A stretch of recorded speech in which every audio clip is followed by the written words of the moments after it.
धन्यवाद। अध्यक्ष महोदय, मेरे से पूर्व जिन वक्ताओं ने रिको को लेकर के और ये जो विधेयक सरकार लेकर के आई है उसकी मंशा के पीछे जो सरकार की जो भी उद्देश्य है उसके बारे में आपके समक्ष रखा है।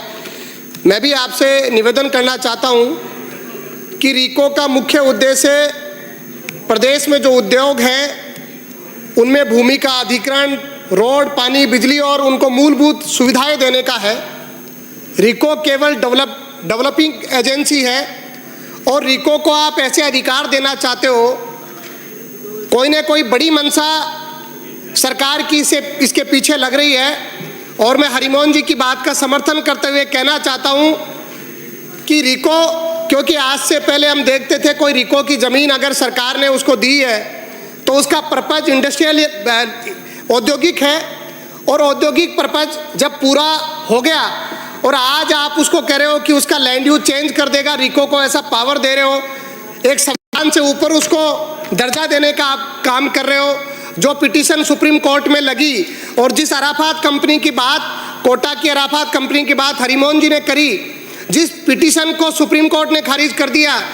उस पिटीशन की अवमानना करने का काम भी सरकार ये जो भू राजस्व संशोधन विधेयक लेकर के करना चाह रही है। ये कोई ना कोई बड़ा इंटेंशन इसके पीछे छुपा हुआ है और सरकार किसी कंपनी को लाभ देने के उद्देश्य से ये जो बिल लेकर के आई है, विधेयक लेकर के आई है, हम इस बात का विरोध करना चाहते हैं। क्योंकि रिको का अगर केवल और केवल काम है तो किसी औद्योगिक क्षेत्र को डेवलप करने का काम है। रिको को अगर हम पावर इतने दे देंगे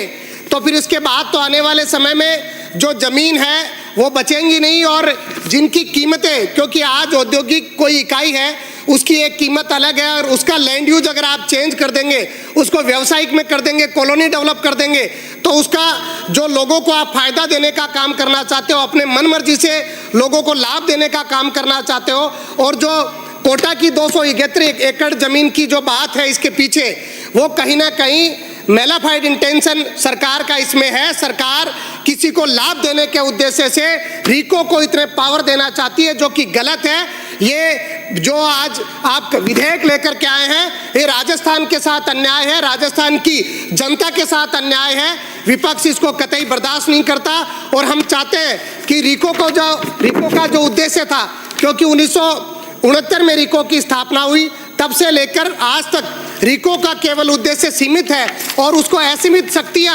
आप देना चाहते हैं। ये अपने आप में उसको संविधान से ऊपर रखने की परिपाटी आप जो करने जा रहे हैं, मैं माननीय मंत्री जी आपसे निवेदन करना चाहूँगा, इसका परीक्षण कराएं और इसको जनमत जानने के लिए 6 माह के लिए इसको परिचालित किया जाए। क्योंकि आज के समय में अगर हम ऐसे बिल लेकर के आएंगे, विधेयक लेकर के आएंगे, तो ये राजस्थान की जनता के साथ अन्याय होने वाला है। जिस तरीके से आज किसान अपनी जमीन के लिए चक्कर काटता है, उपखंड कार्यालय, फिर अपील अधिकारी के पास जाता है, फिर राजस्व बोर्ड में जाता है। मैं ये भी मांग करता हूं सदन से कि एक न्यायिक प्रणाली विकसित करें, ताकि ऐसे मामले में जब कानून व्यवस्था का काम प्रशासनिक अधिकारी का है और वही न्यायिक में अगर ऐसे मसले देखता है तो कहीं ना कहीं किसान का समय खराब होता है। और कई बार ऐसे निर्णय होते हैं कि कोई पार्टियां जो मजबूत है, जो आर्थिक रूप से सुदृढ़ है, और किसान उनके आगे नीचे दब जाता है और कई बार ऐसे निर्णय किए जाते हैं। इसलिए कानून के दायरे में, न्यायिक दायरे में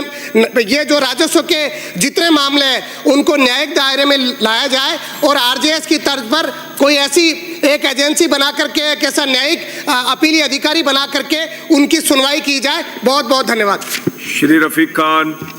श्री छगन सिंह राजपुरोहित, श्री डूंगर राम गैदर,